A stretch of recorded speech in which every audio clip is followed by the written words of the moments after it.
Welcome to GK facts. स्वागत है आप सभी का आपके अपने यूट्यूब चैनल जीके फैक्ट्स में। डेट है आज की 10 जुलाई 2021 और जानेंगे आज के इंपोर्टेंट करंट अफेयर्स को। साथ में हर क्वेश्चन के इंपोर्टेंट पॉइंट्स को हम इस वीडियो में डिस्कस करेंगे। अच्छा, इस वीडियो की पीडीएफ फाइल का लिंक वो मैंने डिस्क्रिप्शन बॉक्स में दे दिया है, तो वहां से आप पीडीएफ को डाउनलोड कर सकते हैं। वीडियो का एंड तक जरूर देखेगा, क्योंकि वीडियो के एंड में आपसे क्वेश्चन पूछा जाता है जिसका आंसर आपको कमेंट बॉक्स में कमेंट करके बताना होता है। साथ में इस वीडियो में आपके लिए एक मोटिवेशन भी है, तो उसे भी आप जरूर ध्यान से सुनिएगा। तो चलिए वीडियो को स्टार्ट करते हैं और जानते हैं आज का सबसे पहला क्वेश्चन। तो आज का जो फर्स्ट क्वेश्चन है वो है कि हाल ही में किस देश में विश्व के सबसे ऊंचे सैंड कैसल का निर्माण किया गया है। तो ये किस देश के अंदर किया गया अभी, जो कि विश्व का सबसे ऊंचा सैंड कैसल है, ये किया गया है डेनमार्क के अंदर। यानी कि ऑप्शन ए बिल्कुल राइट आंसर है। क्लियर है, डेनमार्क देश जो है इसके अंदर विश्व के सबसे ऊंचे सैंड कैसल का निर्माण किया गया है। क्लियर, देखिए डेनमार्क ने जो है अभी 21.16 मीटर का ये नया गिनीज वर्ल्ड रिकॉर्ड भी इसके द्वारा बना लिया है। क्लियर, तो ये जो सैंड कैसल है इसके द्वारा जो है डेनमार्क ने 21.16 मीटर का एक नया गिनीज वर्ल्ड रिकॉर्ड भी बना लिया है। क्योंकि डेनमार्क का जो नया सैंड कैसल है ये 2019 में जर्मन द्वारा बनाए गए सैंड कैसल से 17.66 मीटर का जो जर्मनी के द्वारा बनाया गया था वो 17.66 मीटर था। कितना था? 17.66 मीटर था। और ये जो डेनमार्क के द्वारा बनाया गया ये 21.16 मीटर है, जो कि जर्मनी के द्वारा बनाया गया 2019 के सैंड कैसल से 3.5 मीटर लंबा है। क्लियर, कितना कितना डिफरेंट है दोनों के अंदर? 3.5 मीटर का है, इसलिए डेनमार्क ने 21.16 मीटर का बनाकर अभी गिनीज वर्ल्ड रिकॉर्ड भी इसी के साथ बना लिया है। क्लियर है, इमेज में देखिए ये है डेनमार्क के द्वारा बनाया गया सैंड कैसल। नेक्स्ट क्वेश्चन है आज का, हाल ही में किस राज्य के मुख्यमंत्री ने 5 प्रमुख इस्पात निर्माण परियोजना को मंजूरी दे दी है। तो ये किस राज्य के मुख्यमंत्री के द्वारा दी गई है? तो ये दी गई है उड़ीसा के मुख्यमंत्री के द्वारा, यानी कि ऑप्शन बी बिल्कुल राइट आंसर। क्लियर है, उड़ीसा के जो मुख्यमंत्री हैं नवीन पटनायक जी, उनके द्वारा ये 5 प्रमुख इस्पात निर्माण परियोजना को मंजूरी दी गई है। अच्छा, ये मंजूरी दी क्यों गई है, ध्यान से समझिएगा। देखिए ओडिशा के मुख्यमंत्री नवीन पटनायक जी ने जो है हाल ही में विजन 2030, किसको? विजन 2030, याद रखिएगा, विजन 2030 के तहत उड़ीसा को स्टील हब ऑफ इंडिया बनाने के लिए यह मंजूरी दी है, जिसमें लागत जो लगाई जा रही है वो 1.46 लाख रुपए की लगाई जा रही है, यानी कि 1.46 लाख रुपए की जो है इसमें लागत लगाई जा रही है। ठीक है, तो टोटल 5 प्रमुख इस्पात जो है निर्माण परियोजना को यह मंजूरी दी गई है, याद रखिएगा। नेक्स्ट क्वेश्चन है आज का, भारत के किस राज्य से जीआई प्रमाणित भालीय गेहूं की पहली खेप निर्यात की गई है। तो ये अभी भारत के किस राज्य से की गई है? ये की गई है गुजरात राज्य से, यानी कि ऑप्शन सी बिल्कुल राइट आंसर है। क्लियर है, तो गुजरात राज्य से जो है अभी जीआई प्रमाणित जो भालीय गेहूं है उसकी पहली खेप जो है निर्यात की गई है। अच्छा, ये किस देश में निर्यात की गई? तो ये केनिया और श्रीलंका के अंदर निर्यात की गई है। क्लियर, याद रखिएगा, कहां पर? केनिया के अंदर। ठीक है, केनिया और इसके साथ ही ये श्रीलंका के अंदर जो है निर्यात की गई है, याद रखिएगा। ठीक है, देखिए ये निर्यात जो है इस निर्यात के बाद जो है गेहूं के निर्यात को बढ़ावा मिलेगा। वहीं जीआई प्रमाणित जो ये गेहूं है, ठीक है, ये काफी ही प्रोटीन से भरा पड़ा है। ठीक है, यानी कि प्रोटीन की इसमें भरपूर मात्रा है और ये अत्यधिक ही स्वादिष्ट होता है और मीठा होता है। ठीक है, इसीलिए इसी का जो है इसको जीआई प्रमाणित भी करा के, जीआई प्रमाणित है ये, और इसीलिए ये जो है केनिया और श्रीलंका को अभी इसका निर्यात किया गया है। क्लियर। अच्छा, गुजरात राज्य में से किया गया। बात गुजरात की करें तो देखिए ये है गुजरात के बारे में कुछ इंपोर्टेंट पॉइंट्स। अब आप जिन पॉइंट्स को जानते हैं वो आप मेरे साथ रिवीजन कीजिए, और जो न्यू स्टूडेंट है वो हर पॉइंट्स को ध्यान से समझेगा ताकि आप भी नेक्स्ट डे रिवीजन कर सके। सबसे पहले आप चैनल सब्सक्राइब कर लीजिए, और अगर आप चैनल पर नए हैं वीडियो को लाइक कर दीजिए, चैनल को सब्सक्राइब कर लीजिए, और गाइस शेयर करना ना भूलिएगा, शेयर जरूर कर दीजिएगा। देखिए अभी राज्य के मुख्यमंत्री ने कृषि विविधीकरण योजना का शुभारंभ किया है यहाँ पर। वहीं राज्य सरकार ने असंगठित क्षेत्र के श्रमिकों के लिए अभी ई निर्माण पोर्टल एवं मोबाइल ऐप को भी अभी यहाँ लॉन्च किया था। राज्य के कोविड डेजिग्नेटेड अस्पताल में 280 पीएस ऑक्सीजन प्लांट का भी उद्घाटन हुआ। वहीं राज्य सरकार ने कुंभ में से वापस आने वालों के लिए आरटीपीसीआर टेस्ट जो है वो अनिवार्य कर दिया। राज्य के प्रसिद्ध धार्मिक स्थल शामलाजी विष्णु मंदिर ट्रस्ट ने छोटे कपड़े पहनकर आने वालों पर प्रतिबंध लगा दिया। वहीं राज्य के कृषि जनगणना आयोजित करने की जो है यहाँ पर घोषणा की गई। राज्य सरकार ने 2 कपड़ा पार्क स्थापित करने की भी घोषणा करी, और वहीं राज्य सरकार ने टीकाकरण का दूसरा चरण शुरू करने की घोषणा करी। तो करंट से गुजरात के बारे में पॉइंट्स इंपॉर्टेंट है, आप रिवीजन करते रहेगा। अच्छा, मैप में गुजरात कहाँ है? देखिए ये है मैप में गुजरात, आप यहाँ पे देख सकते हैं ये वाला जो इलाका है ये पूरा गुजरात का है। ठीक है, गुजरात के अंदर 3 लैंग्वेज बोली जाती है, एक है गुजराती, उसके बाद है कुची, और फिर यहाँ पे सिंधी भाषा जो है वो बोली जाती है। क्लियर है, तो ये भी आप रिवीजन करते रहेगा। वहीं गुजरात की राजधानी गांधीनगर है, आचार्य देवव्रत राज्यपाल है, मुख्यमंत्री विजय रूपाणी जी है, राज्यसभा की 11 सीटें, लोकसभा में 26 सीटें, वहीं विधानसभा में 182 सीटें। नेक्स्ट क्वेश्चन है आज का, हाल ही में गठित किए गए सहकारिता मंत्रालय का प्रभार किसे सौंपा गया है? तो ये किसे सौंपा गया है अभी? तो ये जो सौंपा गया है वो सौंपा गया है अमित शाह जी को, यानी कि ऑप्शन डी जो है वो बिल्कुल राइट आंसर है। क्लियर है? अमित शाह जी जो कि केंद्रीय गृह मंत्री हैं, अमित शाह जी, इन्हीं को जो है अभी सहकारिता जो मंत्रालय बनाया गया है उसका इनको जो है पदभार सौंप दिया गया है। क्लियर? और ये देखिए सहकारिता मंत्रालय क्या था, अभी कैबिनेट में काफ़ी बदलाव किया है मोदी जी ने, ठीक है, काफ़ी लोगों को जो है उसमें चेंज किया है, यानी कि मंत्रियों को चेंज किया है। तो उससे पहले जो है एक सहकारिता मंत्रालय बनाया गया सरकार, मोदी जी सरकार के द्वारा, ठीक है। और ये जो बनाया गया है मंत्रालय, ये क्या है, ये सहकारिता आंदोलन को मजबूत करने के लिए और एक अलग प्रशासनिक, कानूनी और नीतिगत ढांचा प्रदान करने के लिए इस मंत्रालय को बनाया गया है। क्लियर? याद रखिएगा, इसी का जो है पदभार अमित शाह जी को सौंप दिया गया है। नेक्स्ट क्वेश्चन है आज का, प्रधानमंत्री नरेंद्र मोदी ने कैबिनेट में रेलवे मंत्रालय की जिम्मेदारी पीयूष गोयल की जगह किसको दी है अभी? तो अभी जो है कैबिनेट में रेलवे मंत्रालय की जिम्मेदारी किसको दी गई है? पीयूष गोयल जी जो कि पहले रेलवे मंत्री थे, उनकी जगह किसे दी गई है? ये दी गई है अश्विनी वैष्णव को, यानी कि ऑप्शन ए जो है वो बिल्कुल राइट आंसर है। क्लियर है? अश्विनी वैष्णव जो है इन्हें अभी रेल मंत्रालय का जो है जिम्मेदारी सौंप दी गई है। क्लियर? देखिए प्रधानमंत्री नरेंद्र मोदी ने अभी क्या किया है, हाल ही में कैबिनेट में अभी तक का सबसे बड़ा विस्तार देखा गया है, यानी कि बदलाव देखा गया है।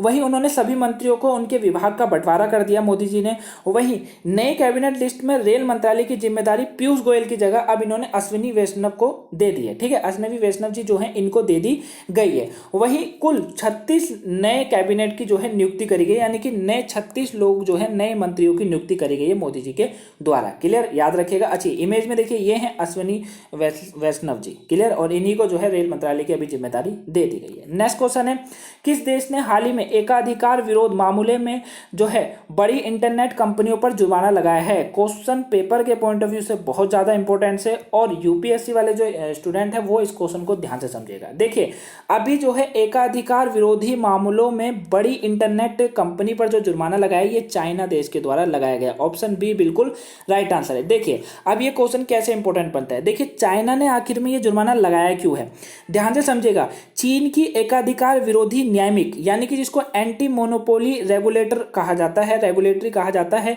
उसने हाल ही में तेजी से विकसित हो रहे उद्योग पर नियंत्रण मजबूत करने के लिए लगाया है। क्लियर? किस लिए लगाया है कि भैया अभी जो है तेजी से विकसित हो रहा है उद्योग पर नियंत्रण मजबूत करने के लिए ये जुर्माना लगाया गया है।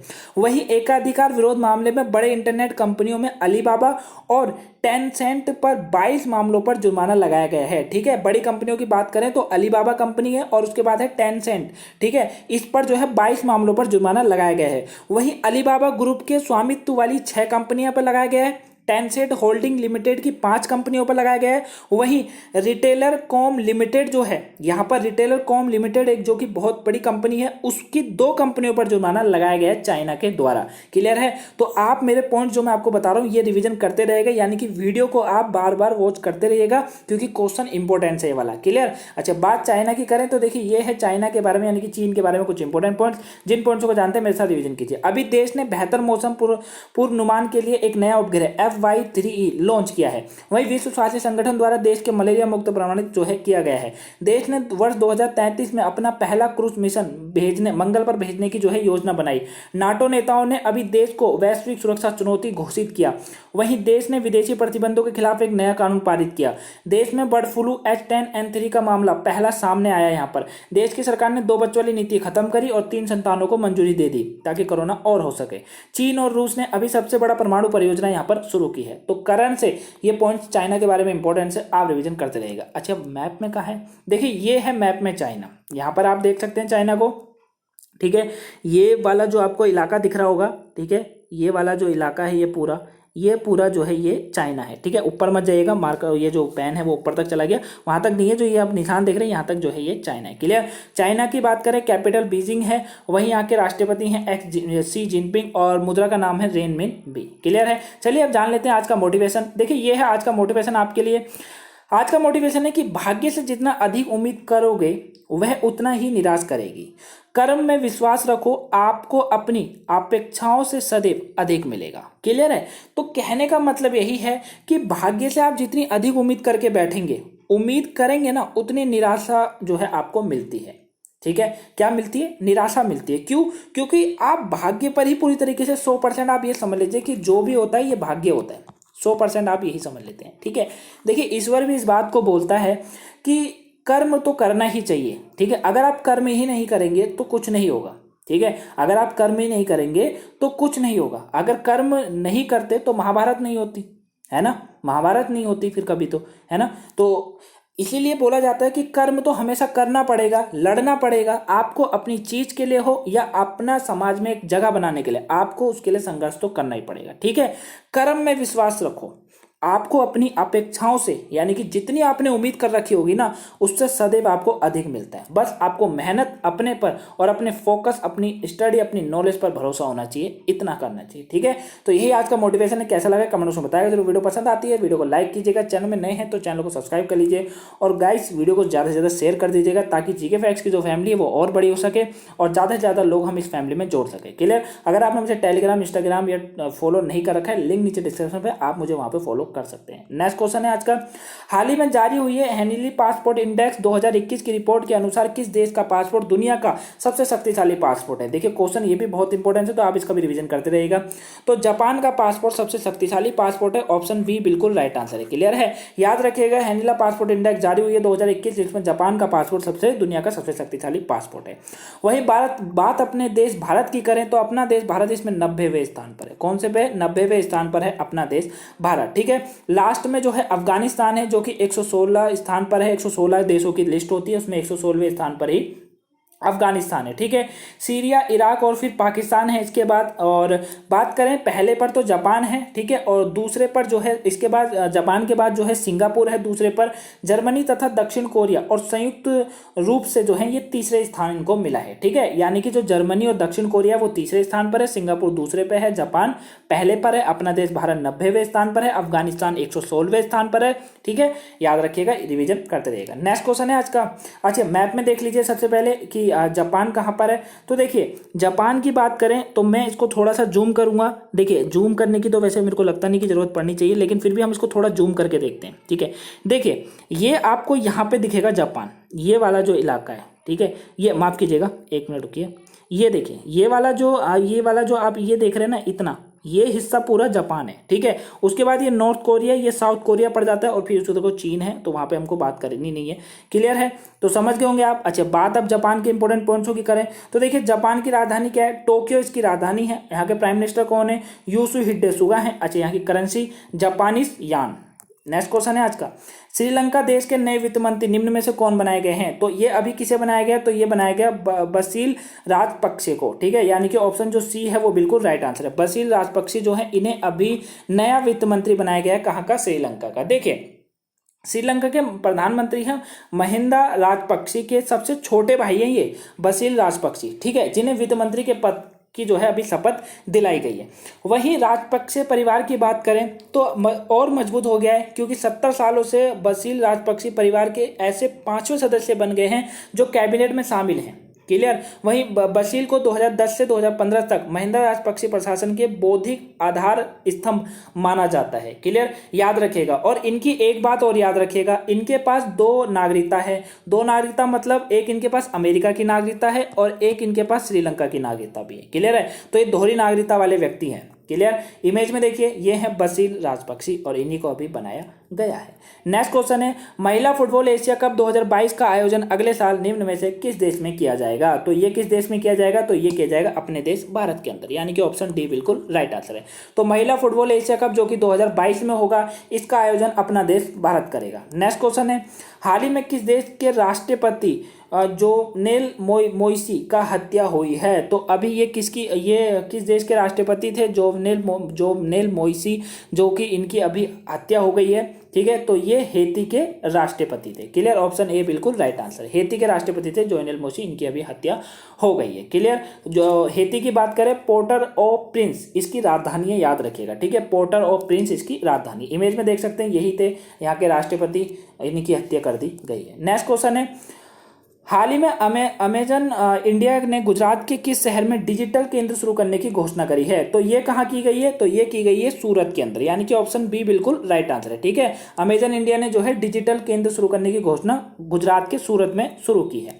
नेक्स्ट क्वेश्चन है आज का, हाल ही में केशव दत्त का निधन हुआ है, वो किस खेल से संबंध है? माफ कीजिएगा, क्वेश्चन थोड़ा सा यहाँ पे गलत टाइप हो गया है। इनका किस खेल से संबंध था? नहीं, क्वेश्चन बिल्कुल टाइप हुआ है, पढ़ने में गलती हुई है, माफ कीजिएगा उसके लिए। तो अभी केशव दत्त का निधन हुआ है, तो इनका किस खेल से संबंध था? ये जो थे हॉकी के एक प्लेयर थे, ठीक है, और हॉकी के एक बहुत ही अच्छे प्लेयर थे, और इन्हीं का जो है अभी हाल ही में निधन हो गया है। क्लियर, केशव दत्त नाम याद रखिएगा, इमेज में आप देख सकते हैं, ये थे केशव दत्त, और इन्हीं का जो है अभी हाल ही में निधन हो गया है। चलिए कल के क्वेश्चन का आंसर जाते हैं। देखिए, ये था कल का क्वेश्चन आप लोगों के लिए। कल का क्वेश्चन था, अमेरिका सैनिक ने 20 वर्षों के लंबे युद्ध के बाद किस देश की सबसे बड़ी एयरबेस खाली कर दिया? तो ये अफगानिस्तान की किया था। ऑप्शन बी बिल्कुल राइट आंसर था। ऑलमोस्ट सभी के आंसर बिल्कुल राइट थे। आज का क्वेश्चन है आप लोगों के लिए, निम्न में से किस देश की विदेशी विभाग द्वारा हाल ही में व्यक्तियों की तस्करी रिपोर्ट 2021 जारी की गई है? तो ये किसके द्वारा की गई है? आंसर आप मुझे कमेंट बॉक्स में कमेंट करके जरूर बताइएगा। तो ये थी गाइस आज की इंपोर्टेंस करंट अफेयर्स की क्लास। आपको वीडियो कैसी लगी है प्लीज कमेंट बॉक्स में बताएगा जरूर। वीडियो पसंद आई है तो वीडियो को लाइक कर दीजिए, चैनल पर नए हैं तो चैनल को सब्सक्राइब जरूर कर लीजिए, और गाइस शेयर करना ना भूलिएगा प्लीज। चैनल को वीडियो को माफ कीजिएगा, वीडियो को ज़्यादा से ज़्यादा शेयर कर दीजिएगा ताकि हम जीके फैक्ट्स की फैमिली को और ज़्यादा से ज़्यादा बड़ा कर सके। क्लियर, तो थैंक यू फॉर वॉचिंग, मिलते हैं नेक्स्ट वीडियो में। Have a nice day.